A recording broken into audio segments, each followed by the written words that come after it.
বসন্তের আগমনী বার্তায় প্রকৃতি যখন নতুন সাজে সাজে, তখন যার রূপ আমাদের চোখ ধাঁধিয়ে দেয় তা হলো এই রক্তকাঞ্চন। এর দ্বিখণ্ডিত পাতাগুলো দেখতে অনেকটা প্রজাপতির ডানার মতো। বাস্তব জীবনে এর উপকারিতা অপরিসীম। আয়ুর্বেদ শাস্ত্রে এর ছাল ও ফুল চর্মরোগ ও শ্বাসকষ্ট নিরাময়ে ব্যবহার হয়। এমনকি অনেক অঞ্চলে এর কুঁড়ি দিয়ে সুস্বাদু আচারও তৈরি করে। কবিগুরু রবীন্দ্রনাথ ঠাকুর এই ফুলের মুগ্ধতায় লিখেছিলেন,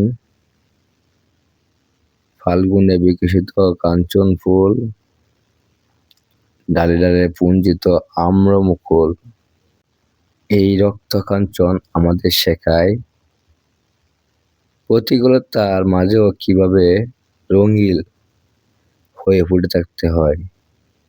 ধন্যবাদ সবাইকে। সবাই আমার চ্যানেলটি সাবস্ক্রাইব করে পাশে থাকুন।